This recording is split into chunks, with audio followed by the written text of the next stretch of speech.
Engine details সিরিজের আরও একটি ভিডিওতে আপনাকে স্বাগতম। সম্প্রতি বাংলাদেশে 350 সিসি বাইক ইম্পোর্ট করার পারমিশন দেওয়া হয়েছে, অর্থাৎ এতদিন পর বাংলাদেশের বাইকের সিসি লিমিট বাড়ানো হলো। এই সিসি নিয়েই অনেকের অনেক কনফিউশন আছে। ইঞ্জিনের সিসি আসলেই কি, সিসি বেশি হওয়ার কি সুবিধা, ইঞ্জিনের কি এমন পার্থক্যের জন্য বেশি সিসির বাইকে বেশি স্পিড পাওয়া যায় না, বেশি সিসি বাইকের ভালো দিক, বেশি সিসি বাইকের খারাপ দিক ইত্যাদি। এর আগের একটি ভিডিওতে আমি ইঞ্জিনের সিসি, আরপিএম, টর্ক, পাওয়ার নিয়ে আলোচনা করেছিলাম, কিন্তু এই ভিডিওতে আমি ইঞ্জিনের সিসি সম্পর্কে বিস্তারিত আলোচনা করব। তাহলে চলুন শুরু করা যাক।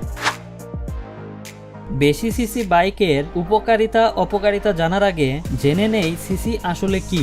সিসি এর পূর্ণরূপ হচ্ছে কিউবিক সেন্টিমিটার বা ঘন সেন্টিমিটার, যার দ্বারা ইঞ্জিনের সিলিন্ডারের সম্পূর্ণ আয়তন বোঝানো হয়। পিস্টন যখন সিলিন্ডারের সবচেয়ে নিচে থাকে তখন সিলিন্ডারের মধ্যে যতটুকু ফাঁকা জায়গা থাকে তার আয়তনকেই সিলিন্ডারের সিসি বা ইঞ্জিনের সিসি বলা হয়। সিঙ্গেল সিলিন্ডার 350 সিসি বাইক বলতে ওই বাইকের ইঞ্জিনের মধ্যে একটি সিলিন্ডার আছে এবং সেই সিলিন্ডারের সম্পূর্ণ আয়তন 350 ঘন সেন্টিমিটার। আশা করি সিসি কি সেটা বুঝতে পেরেছেন।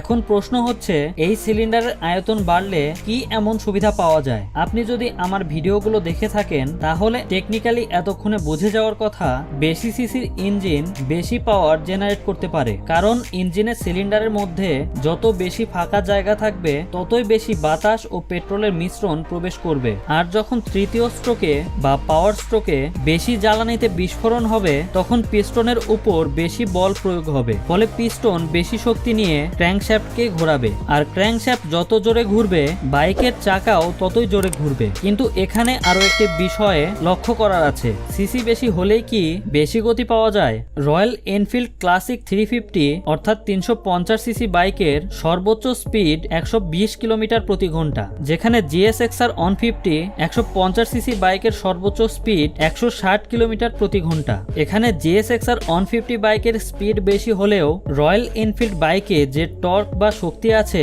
GSXR 150 বাইকে সেই পরিমাণ শক্তি নেই। এর কারণ কি? বোর ও স্ট্রোকের ওপর ভিত্তি করে ইঞ্জিন তিন প্রকার: আন্ডার স্কয়ার, ওভার স্কয়ার এবং স্কয়ার। বোর হচ্ছে সিলিন্ডারের ব্যাস, আর স্ট্রোক হচ্ছে পিস্টন সিলিন্ডারের সর্বনিম্ন যত নিচে নামতে পারে অর্থাৎ বটম ডেড সেন্টার বিডিসি থেকে সর্বোচ্চ যত উপরে উঠতে পারে অর্থাৎ টপ ডেড সেন্টার টিডিসি এর মধ্যকার দৈর্ঘ্য। এখন আমি আপনাদের এই ইঞ্জিন টাইপগুলো খুব সহজে বোঝানোর চেষ্টা করব। আপনি যদি টর্ক, আরপিএম সম্পর্কে জেনে থাকেন তাহলে খুব সহজেই বুঝতে পারবেন, আর যদি না জেনে থাকেন তাহলে আমি আপনাদেরকে এই ভিডিওটি দেখতে হাইলি রেকমেন্ড করব, কারণ তাহলেই আপনি খুব সহজে এই বিষয়গুলো বুঝতে পারবেন।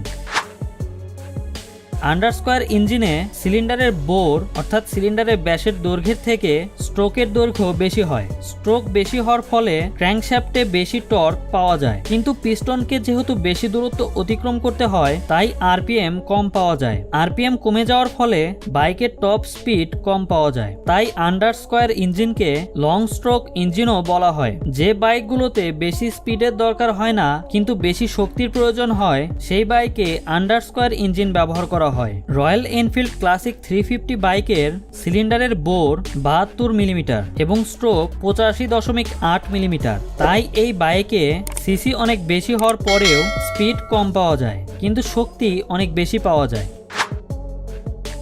ওভার স্কয়ার ইঞ্জিনে সিলিন্ডারের বোর বেশি হয় কিন্তু স্ট্রোক কম হয়। স্ট্রোক কম হওয়ার ফলে পিস্টন কম দূরত্ব অতিক্রম করেই ক্র্যাঙ্কশ্যাফটকে ঘোরাতে পারে, ফলে ক্র্যাঙ্কশ্যাফট বেশি ঘোরে এবং আরপিএম বেশি পাওয়া যায়। আর আরপিএম বেশি হলে বাইকের চাকাও বেশি জোরে ঘুরতে পারে, ফলে টপ স্পিড অনেক বেশি পাওয়া যায় আন্ডারস্কয়ার ইঞ্জিনের তুলনায়। কিন্তু স্ট্রোক কম হওয়ার ফলে ক্র্যাঙ্কশ্যাফটকে ঘোরানোর শক্তি কম পায়, ফলে ইঞ্জিনের টর্ক ও শক্তি কম পাওয়া যায়। GSXR 150 বাইকে ওভার স্কয়ার ইঞ্জিন ব্যবহার করা হয়েছে, তাই এই ইঞ্জিনের সিসি কম হলেও 350 সিসি রয়্যাল এনফিল্ড বাইকের থেকেও বেশি স্পিড পাওয়া যায়। মূলত ওভার স্কয়ার ইঞ্জিন স্পোর্টস বাইকে ব্যবহার করা হয়, কারণ স্পোর্টস বাইকে বেশি টর্কের থেকে বেশি স্পিড দরকার হয়।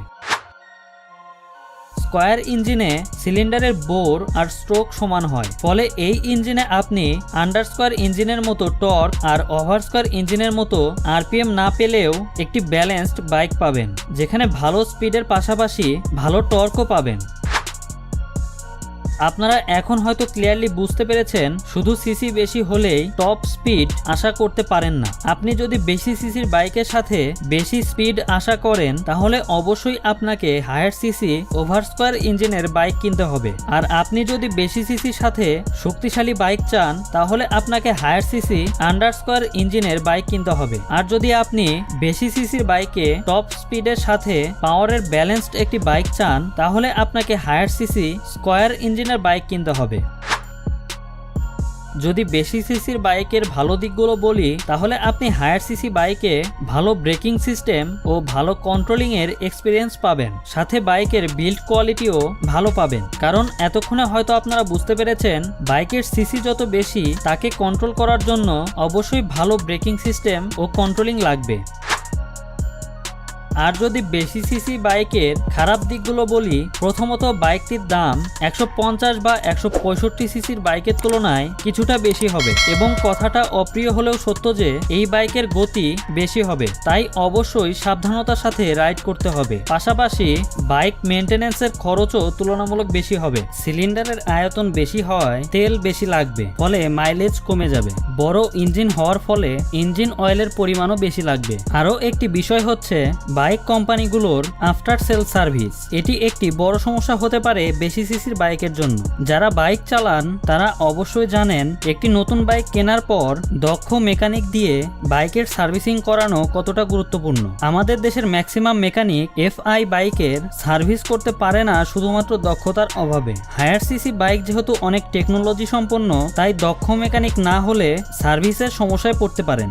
আশা করি আপনাদের বাইকের সিসি সম্পর্কে সমস্ত কনফিউশন দূর হয়েছে। তারপরেও কোনো বিষয় জানার থাকলে কমেন্টে জানাবেন। আমার কন্টেন্টগুলো যদি ভালো লেগে থাকে তাহলে ভিডিওতে লাইক দিবেন, এবং পরবর্তীতে এমন কন্টেন্ট পেতে চ্যানেলটি সাবস্ক্রাইব করতে ভুলবেন না। অবশ্যই সার্টিফাইড হেলমেট এবং প্রপার সেফটি গিয়ার্স পরেই বাইক রাইড করবেন। আবার দেখা হবে পরের ভিডিওতে। ততক্ষণ পর্যন্ত সবাই সুস্থ থাকবেন। আল্লাহ হাফেজ।